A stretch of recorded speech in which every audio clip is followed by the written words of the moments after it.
So when you go into a business, there isn't a whole new character you can put on. You're always Black. And like, we know that, you know that. There is a level of dehumanization that's just not going to happen from us to us. And so like, I think about Severance, the show Severance, where they go into this business and now they have, I didn't watch the whole show. They just forget who they are on the outside.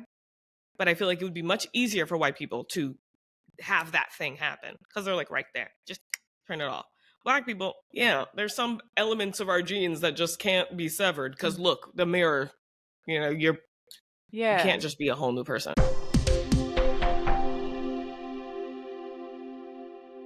There's something that I think is taught in whiteness and to white women, that there is a fear to be had of these Black spaces, right?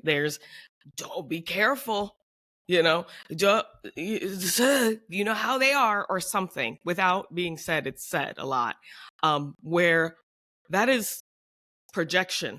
It gotta be, because I've never felt more nervous than in rooms of like white women or white people being a little bit uncomfortable. Black people, all you got to do is be a person that's open to an experience, and it's fine. You don't colonize that space, right? But I have noticed this, we talk about defensiveness, and defensiveness is a tenet of white supremacy, but like this pre-defensiveness, before we even get to something happening, there's that us and them is built in. So last week we were talking about Nation of Islam and how there is that a natural us and them that is happening, that they use between white people and Black people, right? But white women specifically, I think, can do that as well, or have done that with white feminism. Because men, right? Men are so scary, men are so terrible, men are so violent. They do these terrible things. And so when I present these things online that are like, hey, women, you know how men are, or white women are the men of women, basically. I say that there is this visceral, how dare you compare us to this other, this them, and just realizing that you attack me because there's an us and them, right? Because I'm supposed to be us, and don't divide us. You're dividing us. You're dividing us. And I'm like, what? What's happening here? I thought I was talking to, it's always in place. That to be said. So in response to that, I kind of put out a post saying, hey, it can be this easy if you just listened without defensiveness and doubling down and hyperfixating on hypothetical harms. I put a little sound to it. It can just be all right. It can be somehow it hurts you or something, shocks you. It doesn't hurt, by the way, but a lot of white women have said this really hurt to hear. Fine. But fine. So I'm doing that video and I'm knitting while I'm doing it, right? And someone brings up and it says, they think I'm talking about you. They think I'm talking about you, Daniella, right? They say, this makes me think you're talking about a woman who furiously knits while talking about things. And while I do love her content, this is very true. And it took me like a day, and I knew I didn't like it. And the person, I understand they did not mean any harm. They like you, they like me, they like what I said, but they read into it was like the most coddled thing I've ever posted. I wonder if they're talking about defensiveness overall, maybe, because so what I get a lot is people being like, well, so you don't let anyone question you, right? And I said, actually, like hundreds of thousands of people are asking me questions every day. Like the main content that I post is responding to people's questions. I don't let individuals who have established no authority in my area of expertise just tell me that I'm wrong, or just play gotcha with me. Right. So like a lot of people, I talked about how cults aren't easy to pass down. Right. And so a lot of people were like, boom, Scientology. Ha. And, finally I'd had a little bit too much. And I was like, if you do not know how to discuss the exact significance of David Miscavige, who was in place for decades, and how much it did fracture Scientology, Right. then please sit down. Right. And if this is what I'm thinking, right, this is a Yeah. good example because I don't think I'm that defensive when I talk No, I about don't think. whiteness. Like, I'm here to learn. I wasn't slamming people down for explaining Drake and Kendrick Lamar to me, No. right? Like, it's a very specific boundary that I have that I think Right. people like translate as this. So, you know what? I didn't even I didn't even think that far into it. Like, no part of me was like, I wonder what they're trying to say about her.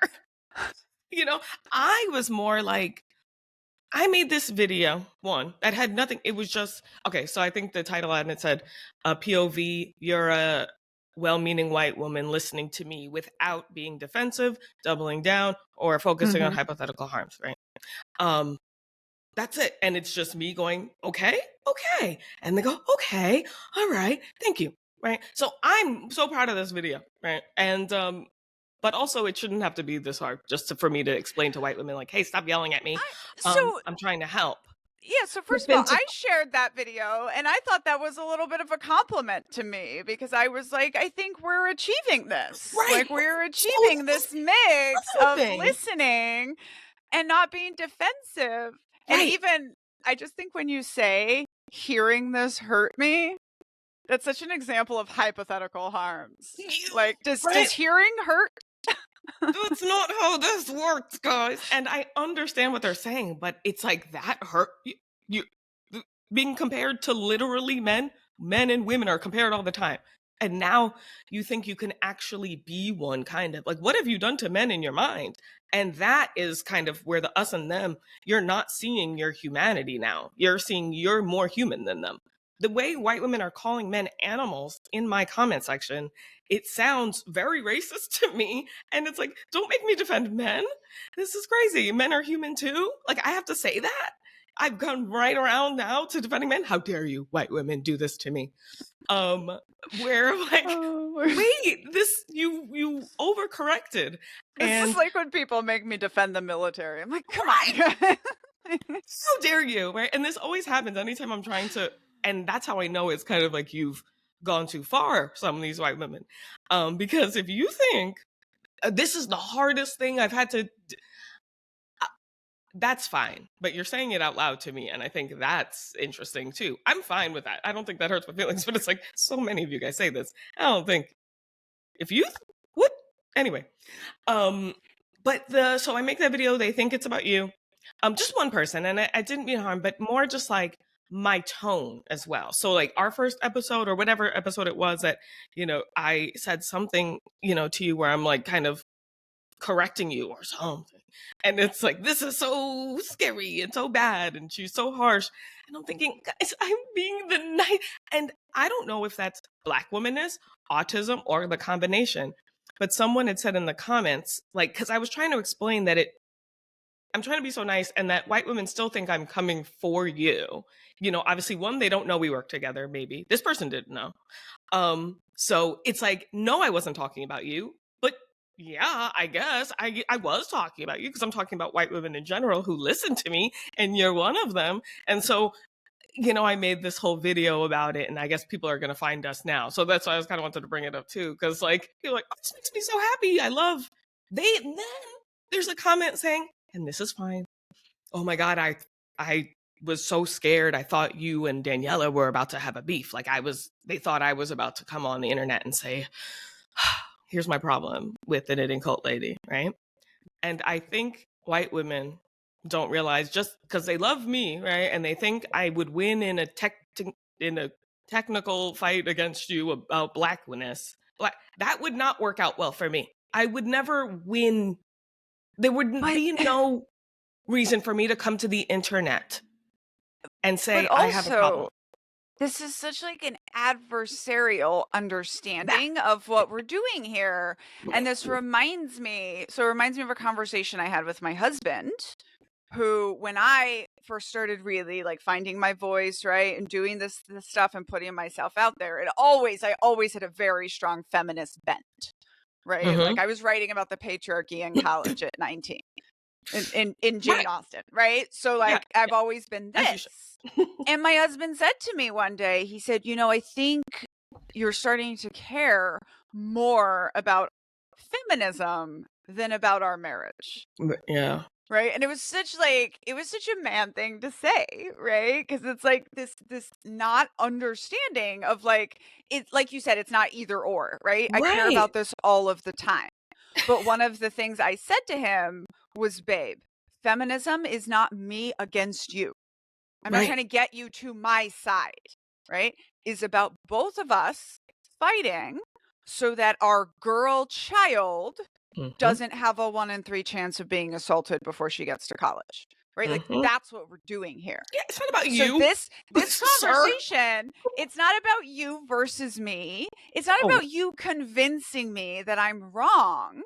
And right. I think, right, just thinking about this, right? Because I did see that and I did think it was a little bit of a kudos toward the work that we were doing.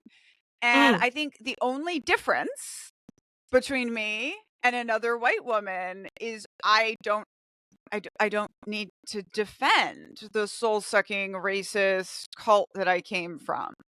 Right. And so when I find something in my brain, right? Like, "Oh, where did that come from?"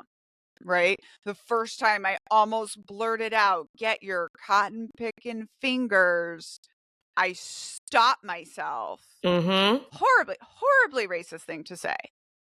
But I was just like, where did I get that Where from? did like Right? who? That came from my mom, who was Right. also born and raised in a cult. That came from whoever, right? And I Right. walk through that and then I'm like, okay, I'm not going to do this anymore. I'm not going to say this anymore.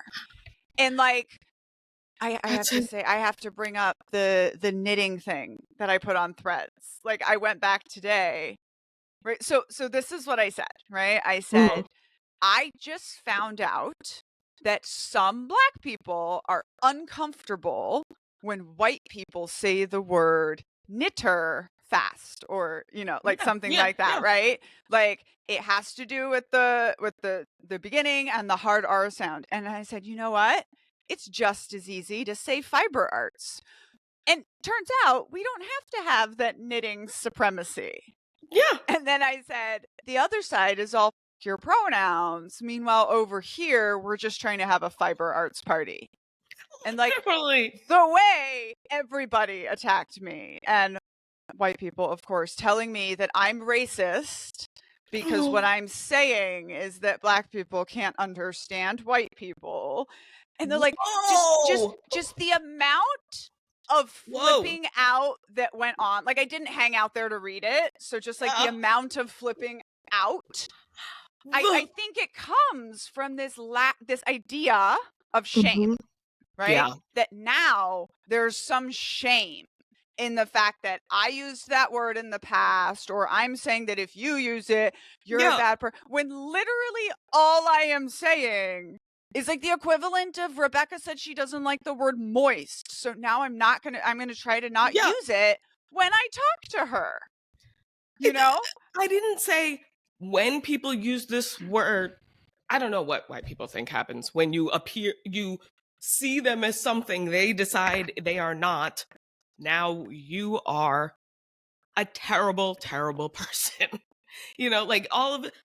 You don't have to pretend you didn't read the thread and you'll be fine, but the borrowed outrage, I'm so uncomfortable with what you said, but I can't figure out why. And I need it to be this moral self-righteousness. So now I'm going to use Black people to say they should be offended at you. And now if you don't go take a nap, take It's a nap. very it's very there were Black people at Jonestown energy, right? Yeah.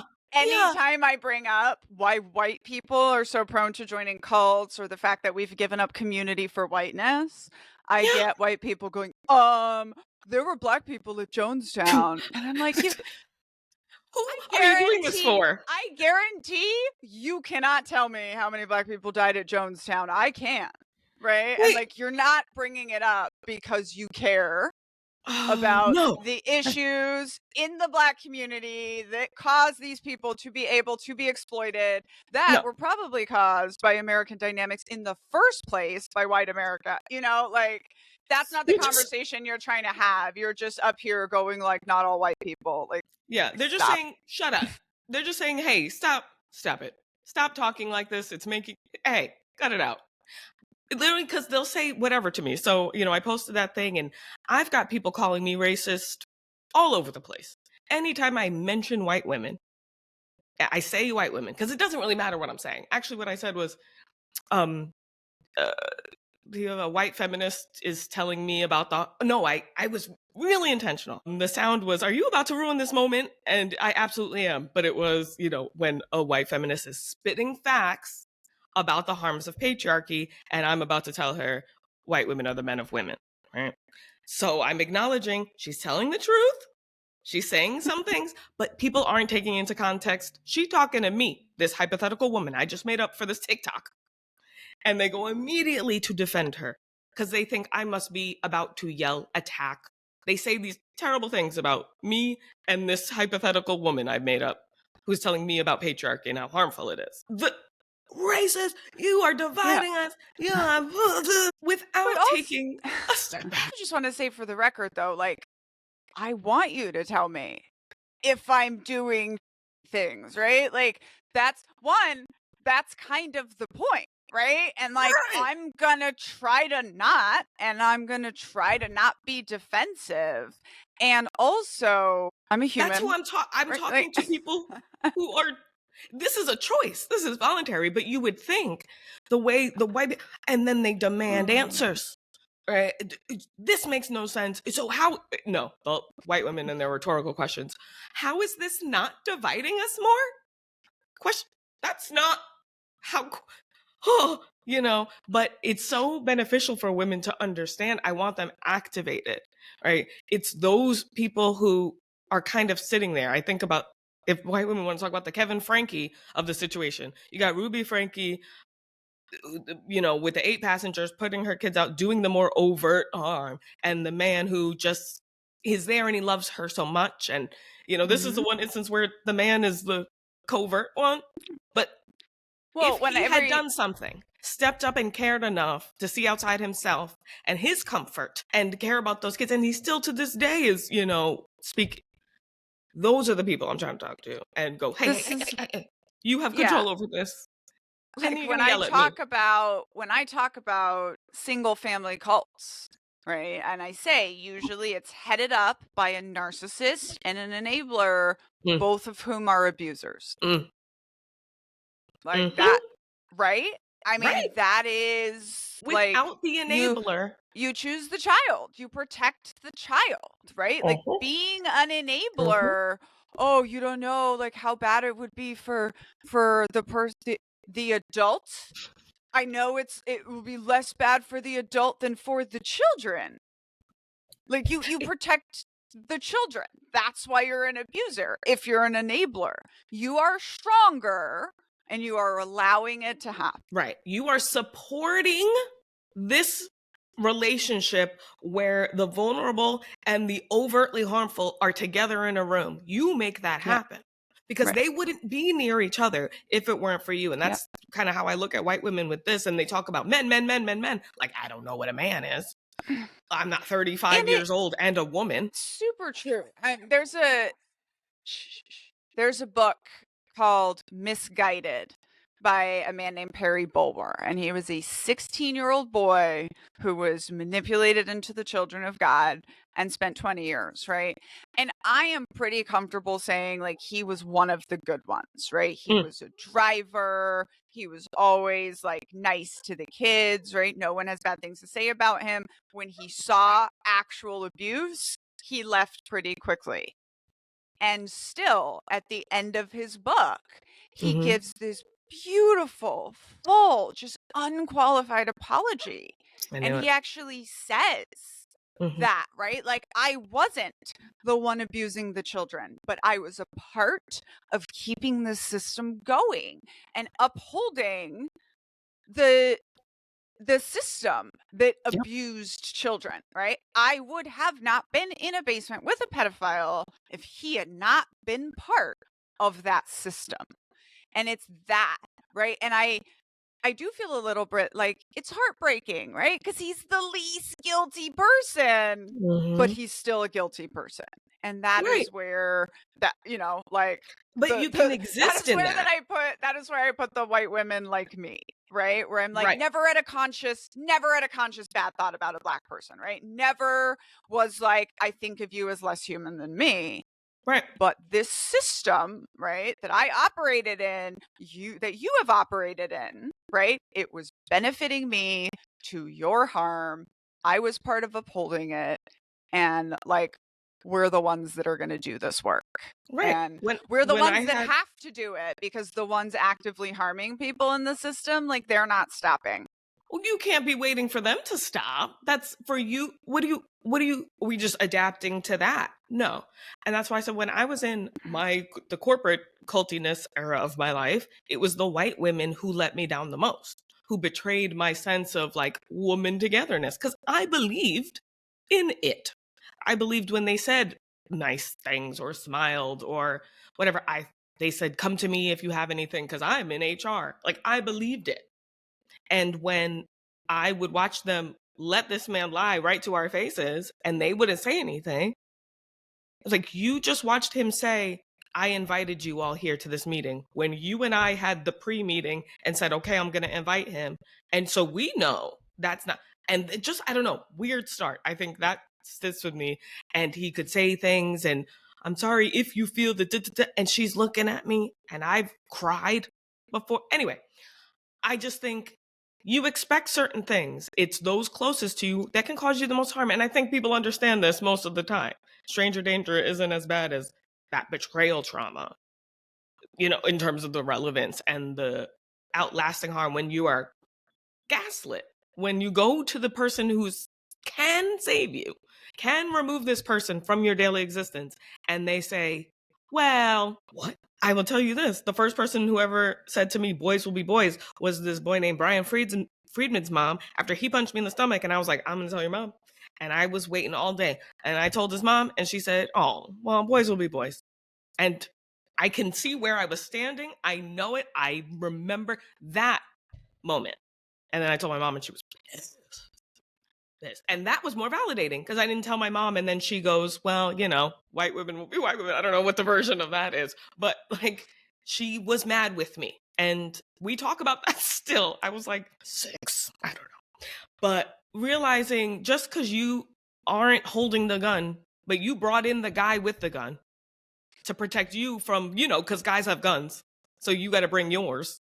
You're supporting this and more than supporting it when you enable it. I think that's more than that. I think Kevin Franke is going to tell his kids, hey, but your mom loves you, instead of, I'm so sorry that I left for a year and let this torture happen to you. Those kids were tortured, and I want white women to really understand that was mostly white women doing that.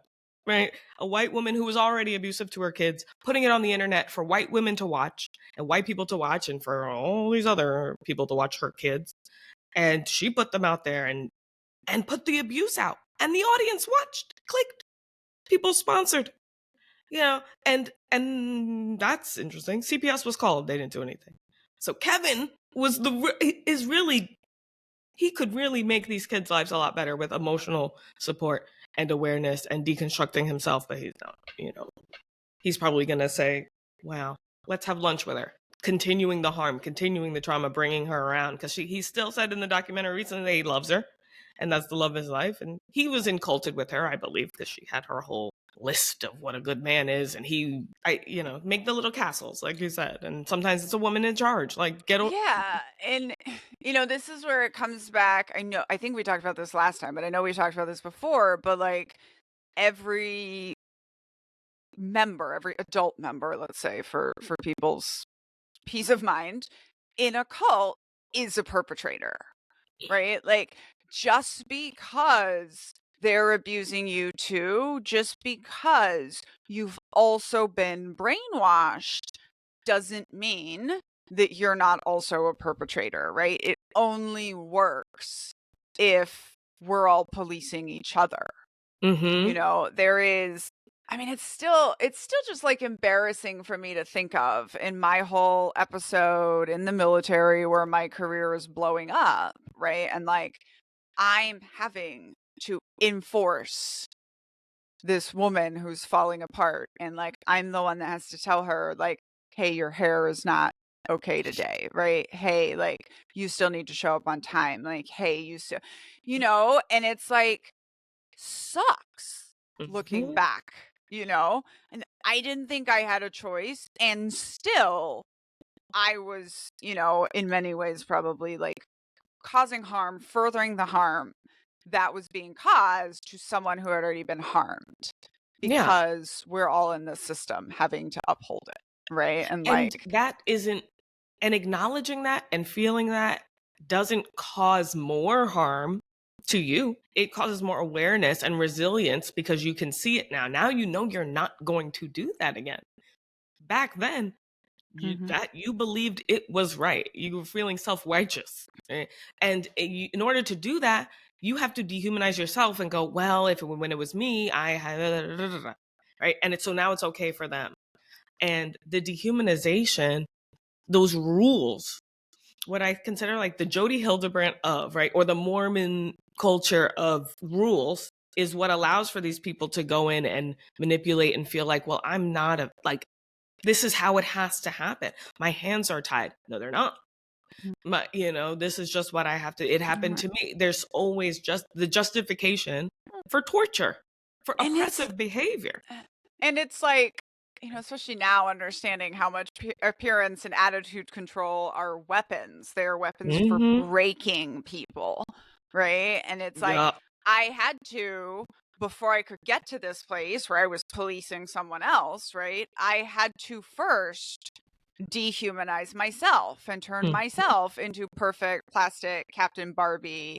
You know, and this is what the Skinny Skinny Blonde Woman song in the musical is going to be about. It's about going from this like spunky, not perfect, you know, pixie haircutted lieutenant to the perfect captain, you know. And this was, you know, the way I write about it in my book was kind of like this was the double bind for women, right? You Yup. had to, so I have a chapter called I'm the bitch, right? And they tell you on when you come into the military, women in the military, you're either a bitch, a slut, or a D slur for lesbian, right? And Mm-hmm. the implication is you're supposed to be a stone cold bitch, you know. And this, I will tell you, like, this is what the White Women Get Ready Healing Post-Traumatic Mistress Syndrome book is about.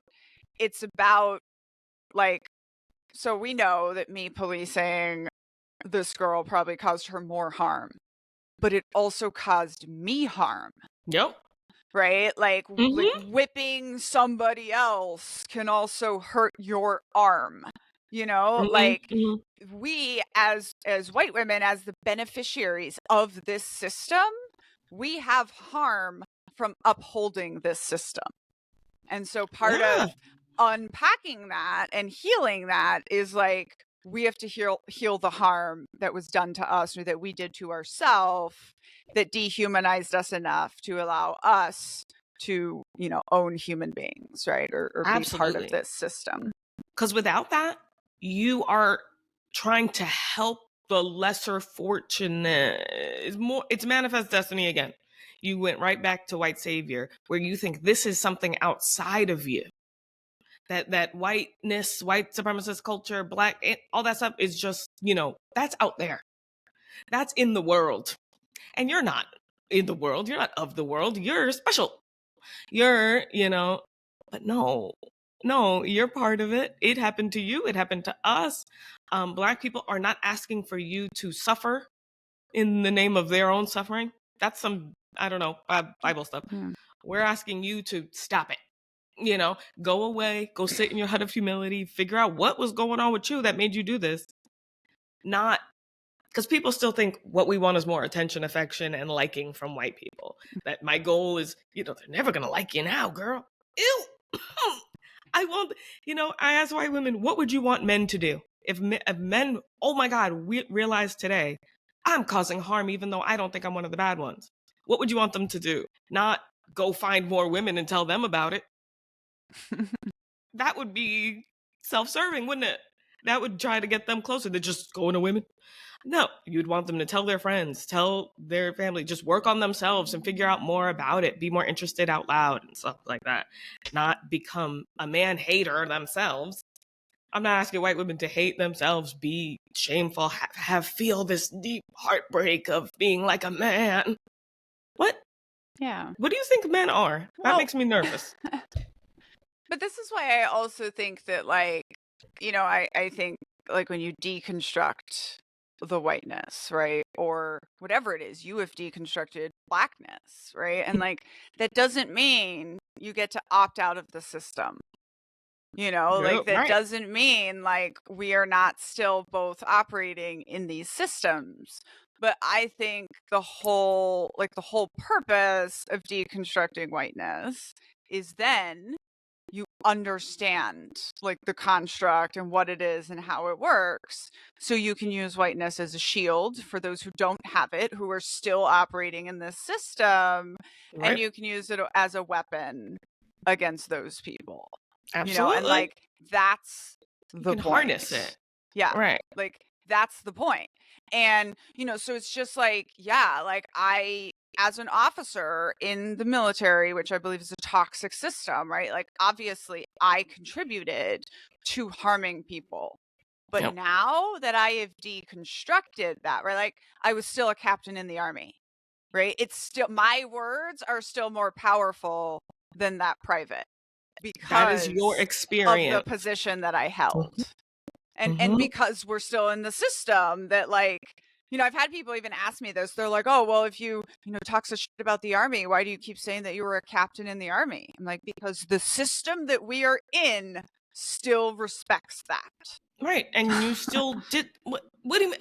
Ah, I know, I know. There's also that, right? Like, all of my experience is mine to talk about, and I ah. say that too. It's giving like a move forward. We talked about this already. Like your life isn't your life because you're living right now. What do you whoa. Slavery happened so long ago, none of my family owned anybody. It's the same kind of like, don't talk about this. Shut up. It's all silencing. And it's for whose benefit? Because they're feeling defensive. It doesn't matter what you're actually saying. It's this is why you can't talk. And I hate that. But for me, also I want white women to consider the context of me understanding like I did this first so that I could share it with you. I have privileges.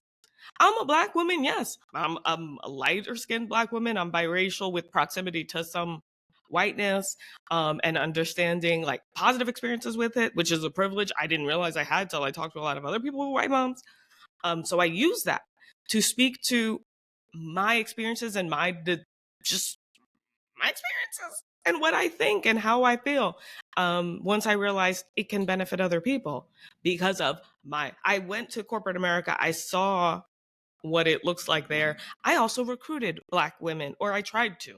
I spoke highly of this system and the business school and all that stuff. I was like, this is great. And so I feel that. And that's another reason I do a lot of this so that I can maybe undo some of the harm I may have caused to myself and to other people. But that adds to what I'm saying now. It doesn't take Yeah. a what do you mean? Ex-cult members are the would you be like, I'm gonna tell you a lot about Scientology, but never talk about the fact that I was in Scientology? That doesn't have a part to do with the story. Mike Rinder was so impactful in taking down Scientology and Leah Remini because they were so loudly Scientologists. Yeah. And then But, they said that over and over again and said, I'm sorry to anyone I caused harm to. I'm sorry. I'm sorry. It doesn't hurt yeah, you to acknowledge what's you already were been part of done. the system that caused nothing's happening to you. But that character assassination thing where they think their character is who they are, that's the scary part. That's that whiteness thing that Mm. I feel like Black people don't get ever fully separate from themselves because we're always visibly Black. So when you go into a business, there isn't a whole new character you can put on. You're always Black. And like we know that, you know that. There is a level of dehumanization that's just not gonna happen from us to us. And so like I think about Severance, the show Severance, where they go into this business and now they have I didn't watch the whole show. They just forget who they are on the outside. But I feel like it would be much easier for white people to have that thing happen because they're like right there. Just turn it off. Black people, yeah, there's some elements of our genes that just can't be severed because look, the mirror, you Yeah. can't just be a whole new person. So, this thing about like who you are being separate from who you are, or what you do being separate from Yeah. who you are. So like between talking with you and you saying like communities don't just throw people away, right? And then I was listening to Kendrick. I think it was Kendrick, but I was listening to rap and they were talking about a getting out of prison party. Mm. And when I tell you, it blew my mind. Like it just blew my mind. Right? Like one, because of my privilege and because of like basically middle class privilege, I have not been in encounter with a lot of people that know people in prison. But just like you wouldn't in a white community, like, no, you're thrown away. You're a felon now. You don't like we're gonna anymore. hide it. We're not gonna talk about it. And like, I mean, obviously there goes so much discussion into prison culture, but just the concept of a getting out of prison party just like blew my little white mind. That's so, and I think it is so beautiful, honestly. Yeah, because future you exists, and you see a lot of, this is clicking a lot for me. I even got a little goosebumps because I've been realizing like white people and their idea that going to jail is it. That's it. They murder so much to avoid going to jail because it's like once you're seen as bad guy, you don't exist anymore. But that's not true. Like they don't think, well, I may go to jail, but literally you're white, you'll probably be out. Not that but like this, because you're thrown away. Because you think, well, now no one's gonna what? They don't even think past that. It's like this end times thing. You get caught. Getting caught. Oh, sorry, my neighborhood. I'm just embarrassed with myself, okay? Like I just said all that and I have more than one sibling who has been in jail and I just and they're fine now, by the way. Like they're fine. They own companies. And I just made the case that I didn't have like close connection to prison culture. Like one, well, see, but it's do. not culture, right? Because it's like you don't really talk about it. Just like you don't talk about, white people don't talk about money and don't talk about this, but you don't realize in Black culture we talk about all this. We talk about race, we talk about politics, we talk about money, how much you pay, and why? Because there isn't shame behind it, because we know it has nothing to do with our actual value for the most part, right? Whereas in whiteness, everything is what you do. So it makes sense that literally we'll throw you away. You went to jail. No, we don't talk about them anymore. We don't talk about Bruno. We don't talk about that. And he went away. He's no. And I see a lot between, those videos of like soldiers coming home and all, I see videos of people coming home from prison. Oh my goodness. And that is, we need to talk, like, we need to take that beyond the, oh, this is heartwarming. Look at the trauma. These kids, I mean, the bawling of the people getting out of prison after 15 years when they smoked weed, and the kid, just the ripple effects. So yeah, but I think that's actually that's gonna stick with me, the whole like, coming home. He's coming home. He's coming home, and that you look forward to that day. There's lines on the wire where they're like, there's only 2 days you do, the day you go in, the day you go out. But there is no resilience in white culture. There is no future you thinking it's today, now, get survival today. And survival means everyone thinks you're great all the time. What are you going to do? And so family annihilators would rather family annihilate than be perceived as a swindler and like a bad guy who took money from everybody he knew and now is in prison for it for 10 years. No, actually, I'm not going to let my kids suffer knowing this. And they justify it in their head. And I just think the right to comfort can take us that far, where this is what white men and suicide rates in reality. It's every time you see like the stock market crashes and then people kill themselves. Like, what? What? I've seen billionaires cry on TV about taxes.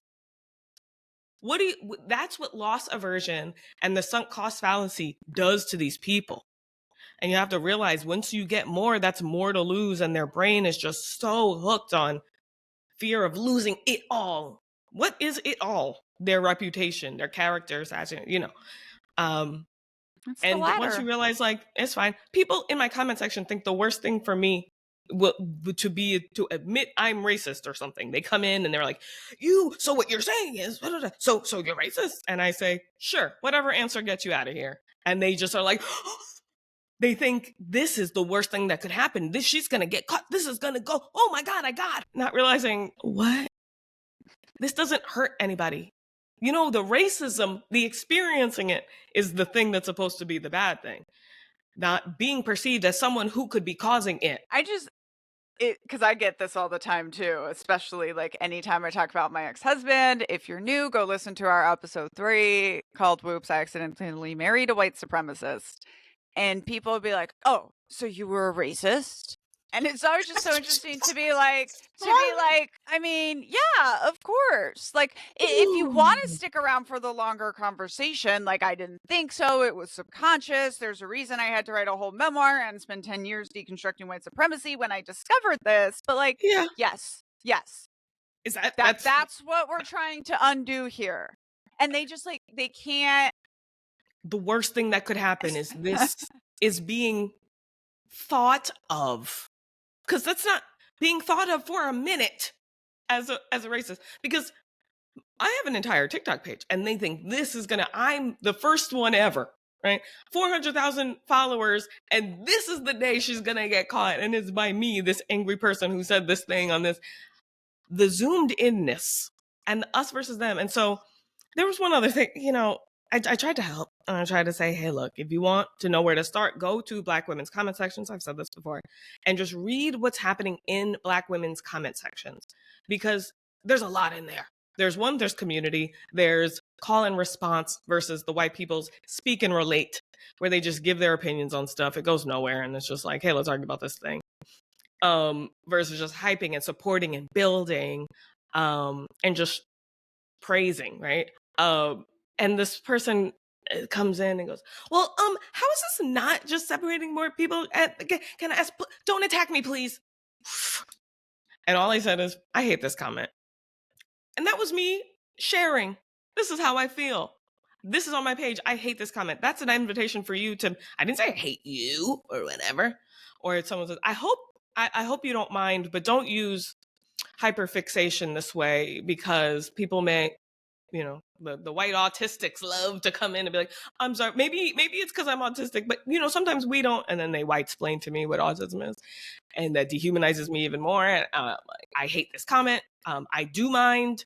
All I'm trying to do is give them hints, and then it becomes like, I can't believe. I wonder if it's because I have a rainbow flag in my name that you're doing this. Oh wow. So they try to first go, I'm a victim. I was just trying. Please don't attack me. And then when I don't receive it well, they will say, oh, this must be because I'm autistic. This must be because I'm gay. This must be because I'm zero consideration for, maybe I'm wrong. Wrong would be one of those options. And it's always like, no, it must be because of who I am. And this person just hates me. This internet stranger who I came to tell something to. And I just want. And this is why I don't think, this is why I actually have a playlist called Bro Shutdowns, because it's like, y'all need to learn the difference between defensiveness and like playing gotcha with an expert. Like when you play gotcha with an expert and you don't got it, you deserve to feel this way. Like you deserve to feel embarrassed and to have to hear about like my expertise. But also, like, I give them the opposite. This, that's I have this. Yeah. I just realized I give them the opposite, because I can't, I'm not going to, I withhold it, but I give it when I withhold it. They're like, you said you're an edutainist. I made that word up. And they're like, oh, you're an edutainist and all I'm trying to do is connect with you. And I go away. And it's like almost, but you have, it's so good. It's so good. Smart. Keep going. Sorry. Yeah. No, I mean, some this one woman was like, you keep saying, because they say like high control religious systems give you the formula on how to be a cult leader. And she keeps going, so what's the formula? I see you answering other people's questions. So what's the formula? And I just said to her, I said, you think I'm going to give you the formula in 10 minutes for free? But also, what are you going to do with it? Why do you want the formula? Too, when I was like later out walking my dog, I was like, first of all, like, you don't understand how insulting you're being. That like, would this Yep. have to be someone's entire area of expertise if you could learn it from a TikTok video? No. Oh, and I did also channel you the other day when I told someone they were confusing me with a dictionary. I was like, I am not a dictionary. Like, I love just breaking it down so have simply. expertise, but it's just, I mean, it's confusing just me with a book. like, so, you know, but I also had the really interesting experience of like, so when that helicopter crashed, right? And I was like, it could have just been as cool as being like, oh, we knew Knitting Cult Lady was an intelligence officer. We didn't know that her exact expertise was in helicopters crashing and getting shot at, right? Cool. Instead, I learned I have a whole group of followers that are just trying to catch me making a mistake about my own life. And I had to like, it's funny, I had to do this in the army once. This captain who outranked me kept changing the spelling of my name. And I had to go to him and say, sir, I promise you, I'm not misspelling my own last name. Like, please, just, you know, and it's very like, I'm not gonna accidentally mess up and like make up a part of my life that I forget makes sense. But then when I sat Mr. Knitting Cult Lady down in front of the camera, yeah, sure, he's 20 years helicopter mechanic before he was a pilot, then special operations. But did we have to say any of that? No, because did one single person question his expertise? No. And it was like, but it see, was crazy. and that's the it was like he just threw a man blanket over it. Yeah, but it's like, but when you know that, and then you know your experience is so much different, and then people won't know actively that they're treating you differently. They just see you and go, I just have questions. What do you mean? They don't know they have questions because they don't believe me. They don't know, or maybe I don't care if they know, right? I know. Because I know when I push back, your answer every time, there's no, and some people try to come in and help the white autistics who are using their autism to ask a question, but I already know why they're asking. They're asking, it's not a real question. It's to correct me, to know your place, to say, I'm special. I'm not like these people. You need to address me differently. So when people kind of come help, they go, yeah, but she could have said, well, it doesn't matter that she's also. I think the helper commenters are so funny too, because they don't understand that, like, number one, this is our job. We've probably heard this before.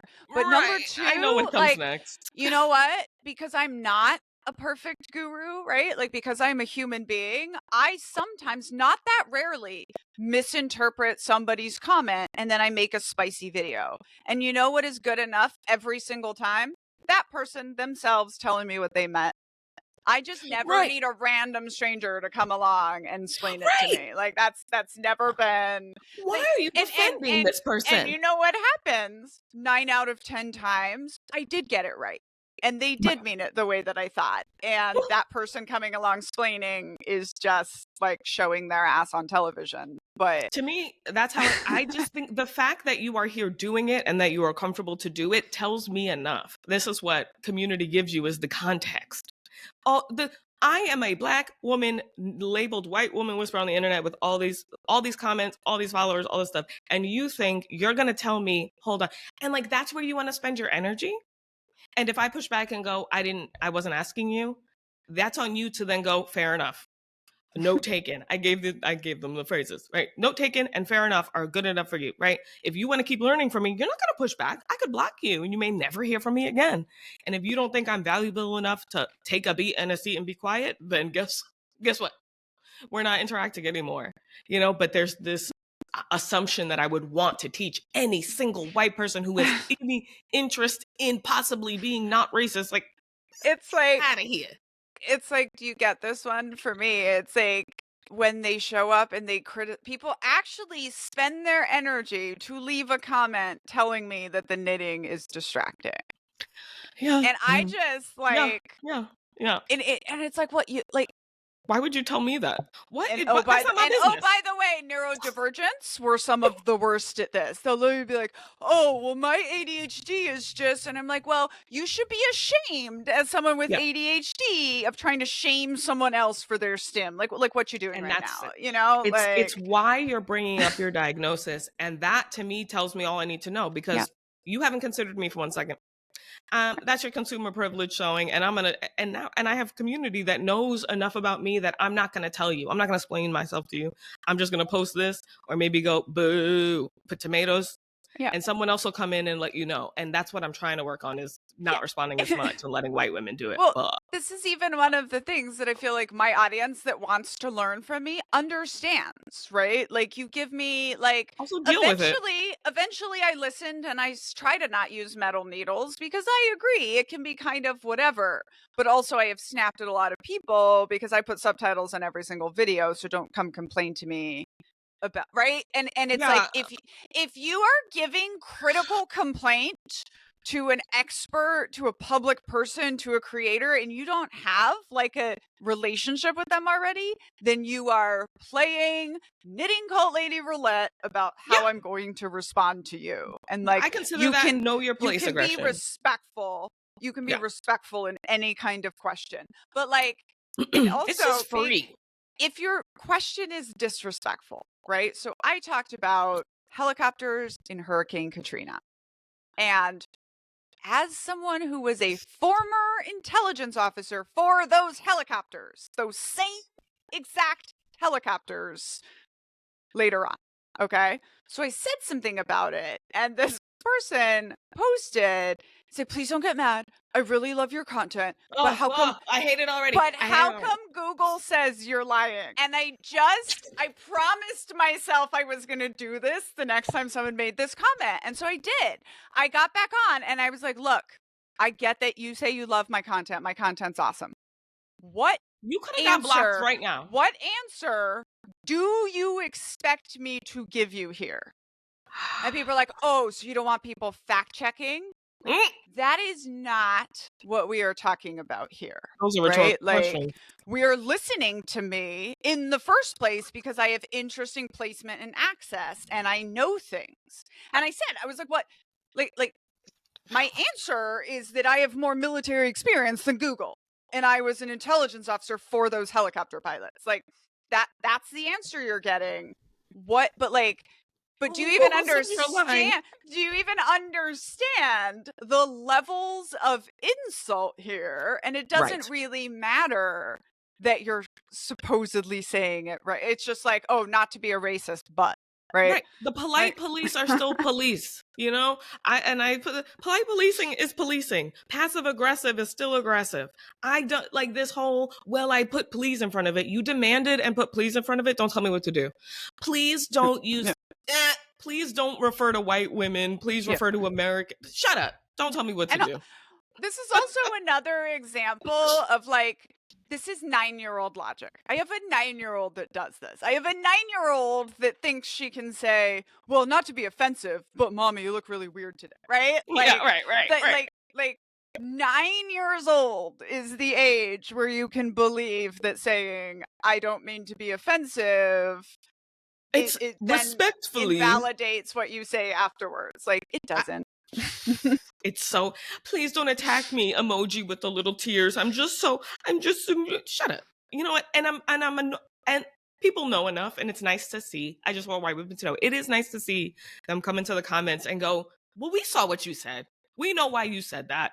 Don't think that it's don't attack me, please. And then all I said is, I hate this comment. And it's like, now you hate me because you're discriminating and blah, blah, blah, blah.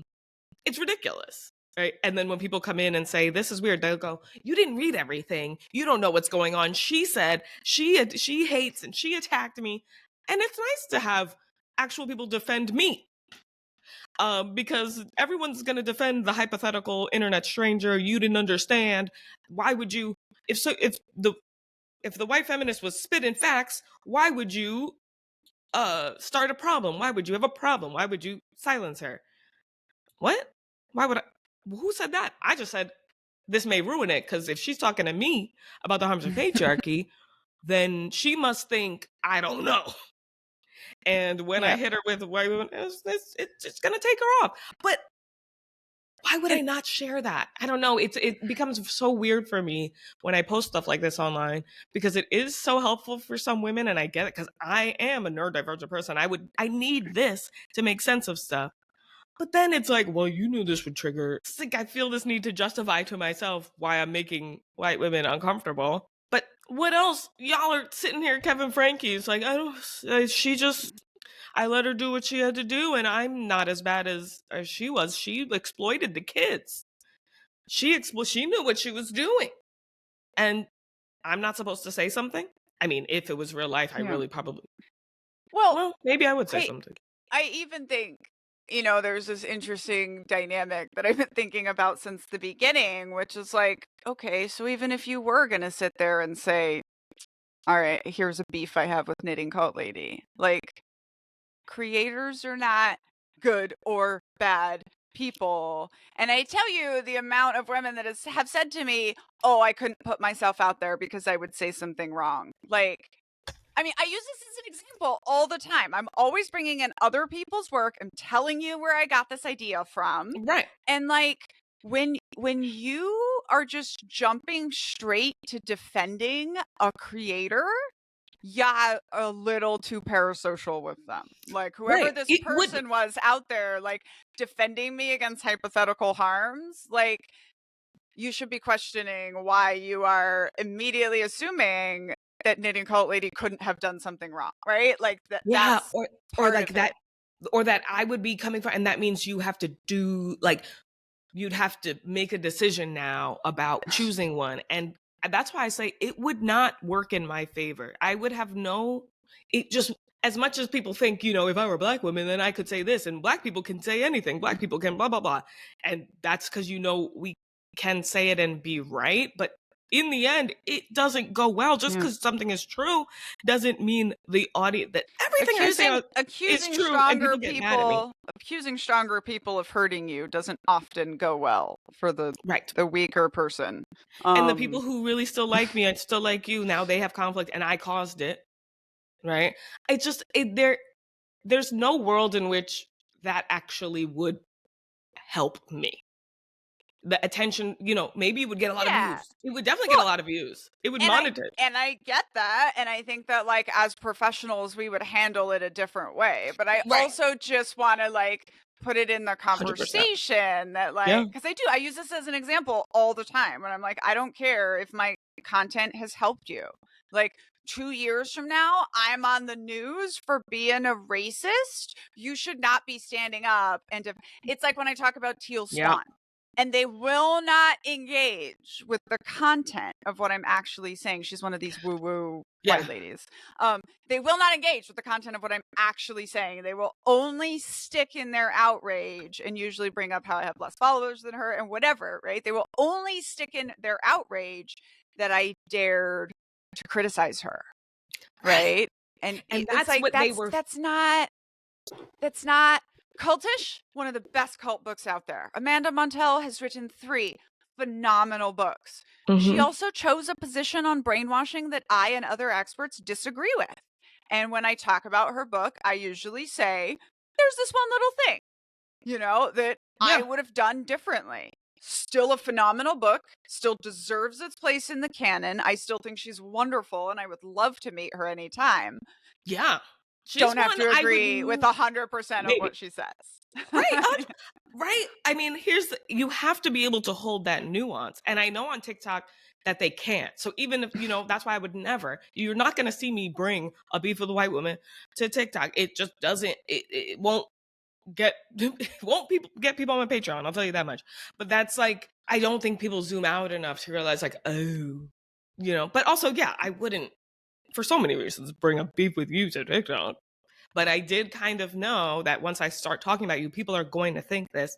And I hate that. And someone had made a comment that was perfect. And I think we talked about this last week, but Hannah Berner saying to Meg Thee Stallion, "Your music makes me, when I want to fight, I put your music on." And someone said that's what this comment feels like.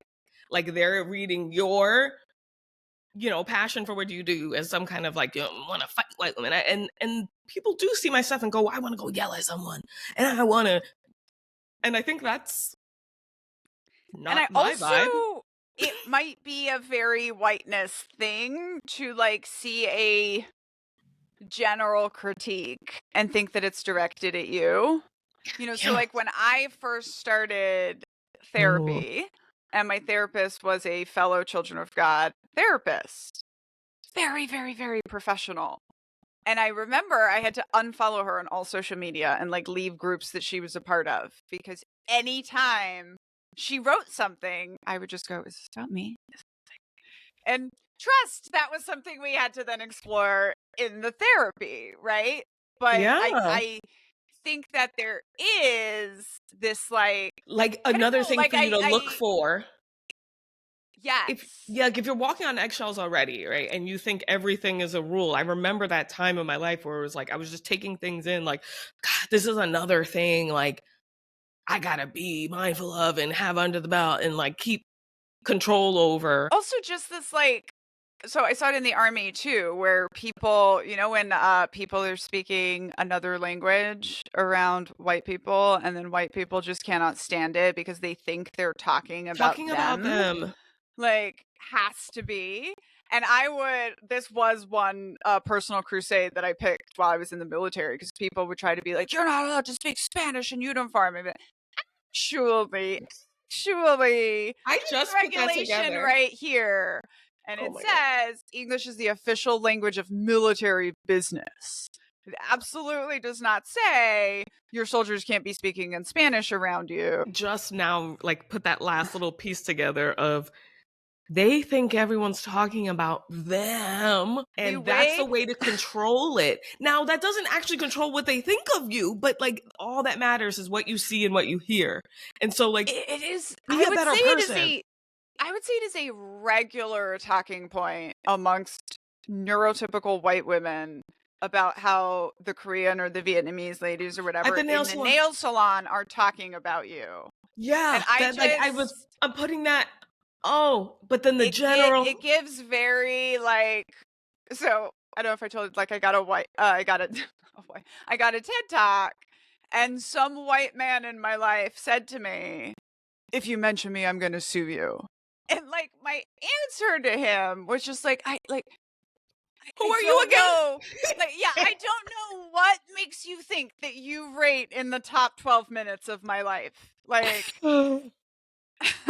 That's whiteness. And like being you're so what are you scared of? And that's like brings it down to the us and them thing. Who is the them coming to attack you? But that's how you get people to dehumanize other people in this way, is that same line of thinking that like, or like this narcissistic kind of centering yourself in other people's lives. They're lying about me. She's made these videos attacking me. She hates me. I don't know you, internet stranger. Like that mental process is something Black people I don't think really can participate in, ever have, because literally everything is about not you, like anti you everything, and so you start earning that belief in yourself, whereas I think whiteness is more about keeping a belief in yourself. Like someone had said, it's much harder to keep an A than to earn an A, and that's been sitting with me a lot. And like the policing white people do to keep their A, they're born with an A, right? And Black people are born earning their A. And so at least it gives you something you're working towards, and it's like you're focused on yourself and building. When you're focused on keeping your A, you're focused on everybody else not catching up to you, and every point you lose is like so Mhm. intense because that's closer to losing it, right? And you're not focused on just being and living. You're just managing and policing everybody else. And is there a learning curve? How many people can get an A? There's a scarcity of A's, and you're everything is just so tight. Calm And down. it's No one's coming for also your A. like, it's this main character energy So too, bad. and oh my God, I put this show on and I was just laughing and waiting to talk to you about it last night. And I don't remember what it's called, but it's made by Mindy Kaling. Mm-hmm. And the main character is Kate Hudson. Mm. And she's the president of a basketball team and she's in the dude job and they're already paying to make it diverse. And I was like, but what did we need another show about a white woman? Yeah. So that's what they'll do. So they'll do like, I've noticed a lot of diversity via white woman, black man. Anything to not bring a black woman into the picture. You could solve this easily with one person, but they're like, how about white woman, black man? What if we white woman, black man? Always. White woman, Hispanic man, a little bit darker Hispanic man, and they're like, whoa, we really did it.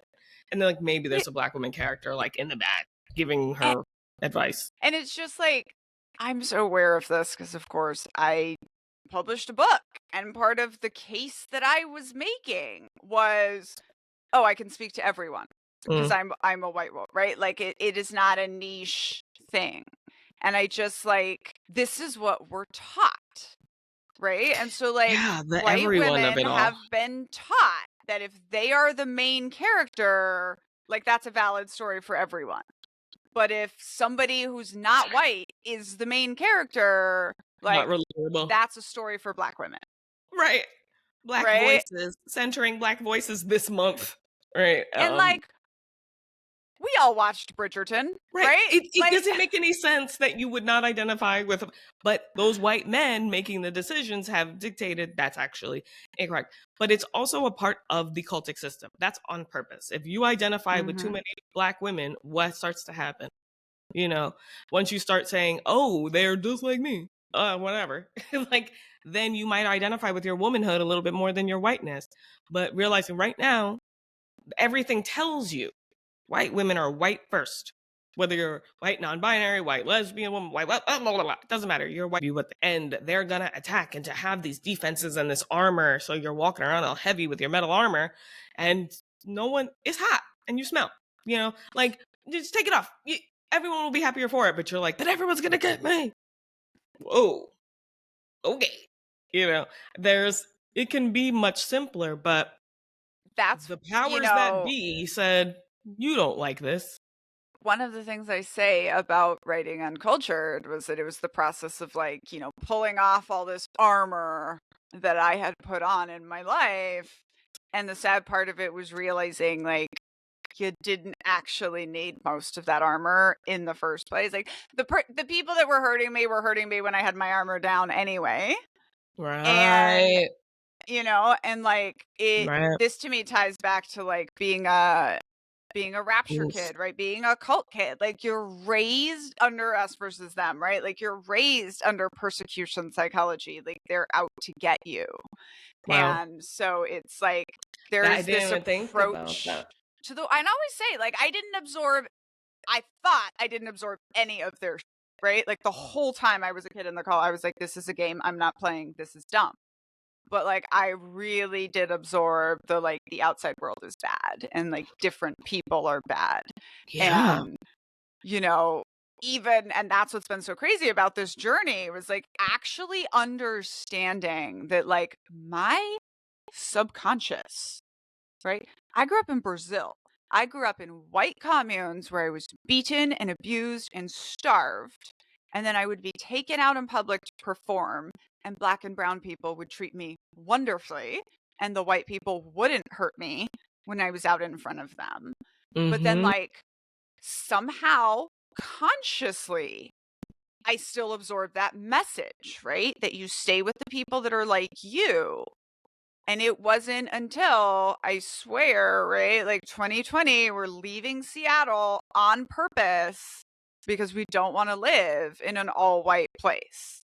Yeah. And we drove during COVID in an RV backward across the Lewis and Clark Trail, which is, I would give you an incredibly white way to travel. But we didn't see one black person from when we left Seattle, which they're rare, till we hit Chicago. And I remember as soon as I started seeing black people again, I was like, oh, my blood pressure's going down. Like I know they're not MAGA. I know they're like not. Yeah. And, we joke about it. We joke about it now here living in Maryland. Sorry. No, go ahead. Oh, just like my husband and I joke about it because there's like one tapas bar that we really love, but often it's only filled with white people. And then there's like our neighborhood bar that often sometimes has no white people in it. And we're like, you feel safer in this one. Like when I look around and I just see white people, historically, I know we're not the good guys. But the interesting thing to me about deconstructing, right, and paying attention to my body and my subconscious was like, my subconscious always knew that too. Yeah. Yeah. Because there's the reinforcement of that. Like you're experiencing negativity around white people and less, so no matter what people tell you in your head, your body still is receiving the actual true signals. So that's also the gaslighting that takes place. But I think the armor thing is so interesting. Also, if you think about taking it off when you get home and with white people, you're putting on the armor for a pretend anxiety, like gonna happen any moment type of thing, right? But Black people are putting on the armor because they have to, because white people are out there in their armor and they don't see us. So they're walking around, making arms and they're nervous. And they can't really see well because they're wearing armor. So like we have to now build our own. But when we get home, we take it off. We're fine. We know the truth. We are putting on armor because white people are armored and they're with their tanks and their stuff. So we put it on when we go out, we come home, we take it off, we get to be ourselves. There is an honesty in but that. also that, like understanding that you are not your armor. Right. Right. So that like is you on top. have always had to code switch, but I felt like you could always come home and take off the armor. Whereas I just merged with my armor, right? Like when I was perfect soldier, I didn't let myself be these other things. Yeah, that's who you are. That armor is your presentation to the world. Like that, it's not who's underneath because no one can see who's underneath. And that whole perception is reality business. I remember hearing that and like, in a way, it was like, oh, well, you're Black because you're perceived as Black. Okay, got it. That makes sense. Sure, perception is reality. But like, my actual reality is reality. What do you mean that person's perception of me is my truth? You're taking it too far. Like, for 1 second, they may think I'm one thing and then I open my mouth and I'm something else. They can adjust that perception of me. First impressions are all that. Shut it. That's one of my most hated. Yeah, that's one of my most hated thought stopping cliches. Like, no, perceptions are perceptions. Perceptions. You can't just add words together. Yeah, perceptions are exactly the opposite of reality. If there's no real thing making that. Oh my goodness, my perception of their perception is my reality. So I don't know, guys. Okay, so I have to tell you this story. So we're deployed, right? And being deployed is kind of like prison, and also you're not allowed to have sex. Okay. So because of that, the second you get deployed with a vagina, like everybody is watching you all of the time, waiting for you to up, waiting to see who you're going to have an affair with, right? All of this stuff. It was crazy to be like the consummate professional and then just be like, in 2 weeks I'm not going to be able to eat lunch with you all anymore, like my male colleagues, because of what everyone's going to say, right? So sure enough, you can't just ban people from falling in love for a year, right? So I meet my now husband and we start hanging out publicly, like going for runs, eating lunch. And so one day our boss sees us, right? And and my husband's divorced, right? Like, didn't tell me how recently his divorce had been, but told me he was divorced, and I did not believe him. No, I didn't. I went and checked his paperwork because Army men. Smart. Okay. So I knew for a fact that he was divorced. What I didn't realize was that many people thought he was still married. And so my boss comes and he calls us both. He walks into the office to ask me a work question, and here's this handsome helicopter pilot sitting on my desk having coffee with me. And so he calls us both out and he gives us this 10-minute speech about perception is reality. And I know Tom's a consummate professional and I know Daniella's a consummate professional, but you have to understand perception is reality. And so the whole time, I'm thinking he's literally telling us that we can't just be in a relationship.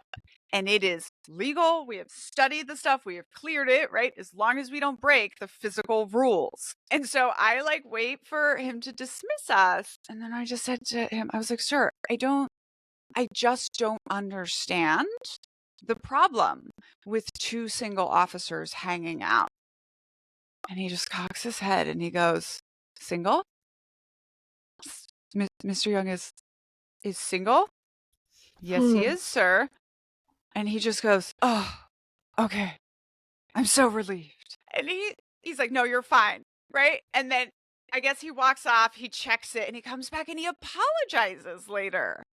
And like to this day, my husband and I talk about it's like, no, you didn't trust us. No, you didn't. Nothing that you said was true, right? Oh my Like gosh. it wasn't reality. It was in your head. But like, oh my gosh. And like literally proving his, oh my God.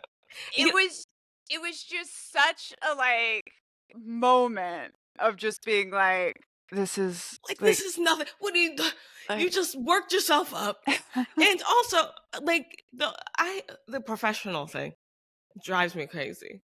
And I don't know what a consummate professional is. What's a consummate? Like they just make up words and they're just like, this is why you're not a human. Okay. So you obviously don't show us your humanity. The part that was funniest to me, and again, like the dehumanization, right? It's like, oh, she's a girl. She's going to get in trouble. She's going to get in trouble. And like, I always just wanted to pull him aside and be like, sir, my literal job is to study the map, to find the places where people can hide and to point that out for you. Do you think if I'm going to subterfuge, you're going to catch me? Like, you know, like they don't take any context in. Everything is just you've forgotten who I am because you're so obsessed with the control right now. Because perception is reality to them. Because they literally are like, whatever I'm seeing is what is. And if I didn't see it, oh my God, because that's literally what happens. They're just like, as a white woman, I'm a what? You know, I don't see it this way. I think no, it's because they believe in themselves too much. Everything I had proved to this man about my character for 2.5 years was out the window because of something he was sure was true, right? And it was also, just like that's also kind of weird. I mean, that's a whole other that's a whole you know what I mean? Topic. Like, it's very weird. They only legislate the morality when they want to, but yes, it will not surprise you to find out that women are punished for adultery far more than men in the military. And of course, oh my God! And I said this once in a video, people. And then I said, of course, Black women have it weaponized against them the most. Yes. Are you saying that Black women commit adultery more? Oh, sit down. When they get mad for Black people, it's a terrible sign. Like, you don't think we can get mad for ourselves? If there isn't a Black woman complaining about it, shut up. Because guess what? We know how to speak for ourselves. That's one thing even y'all say all the time. And then all of a sudden it's like, well, hold on. Black people should be mad about this. So instead of them, I'm going to do it. How dare you? White person to white person. If a white person calls you a white savior, weird. Unless, you know what I mean. Like if they're saying it in a derogatory. I've had quite a bit of that with this. Yeah.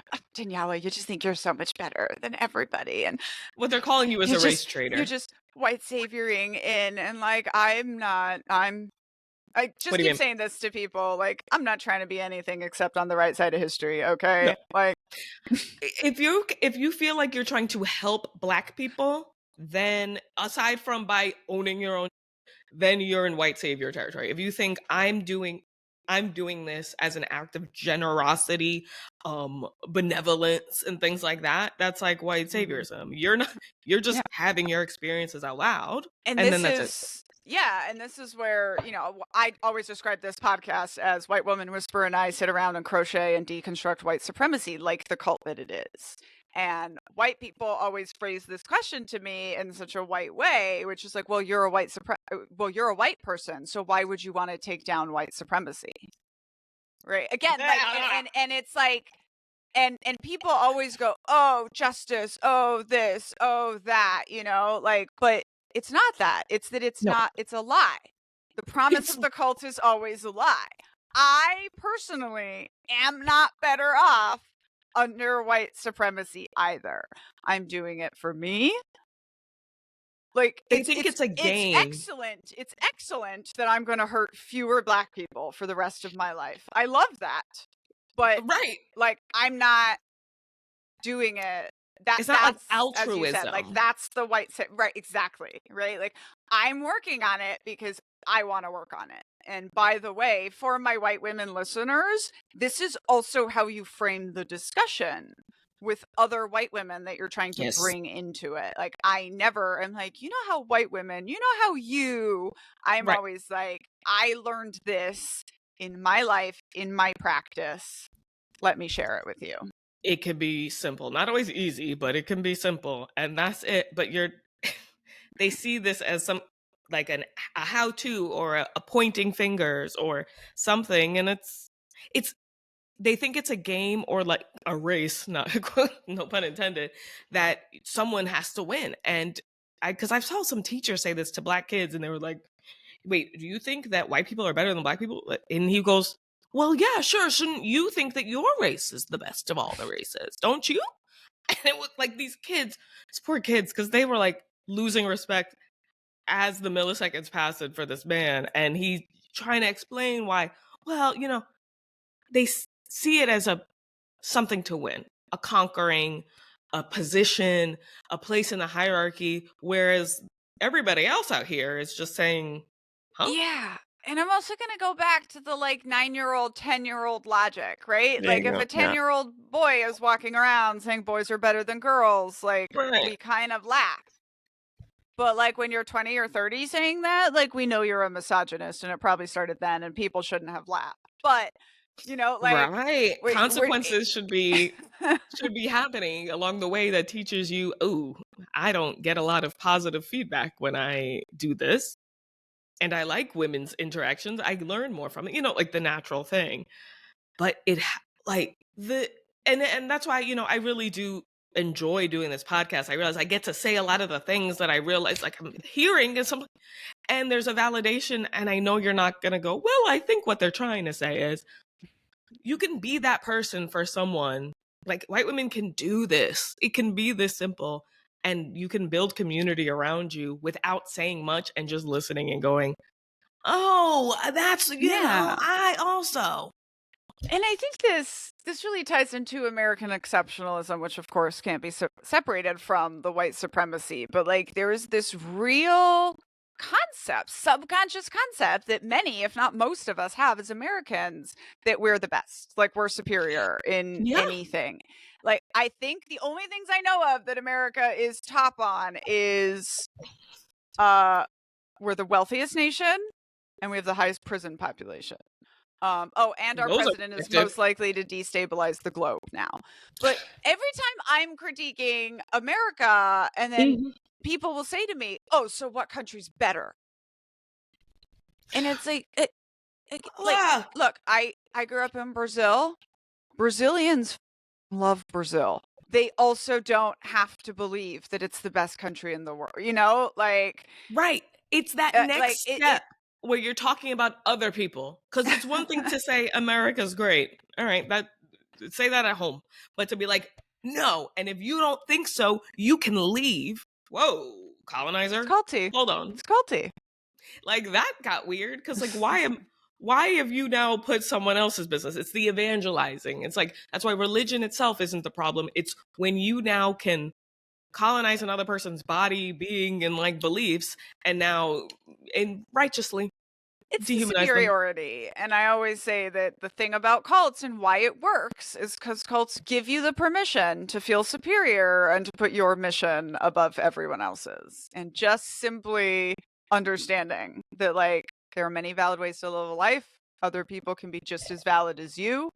Yep. And, And it just can just accepting exist that. like that. Yeah, you don't have to decide or pick and say where everyone sits and have an opinion that sits along a side.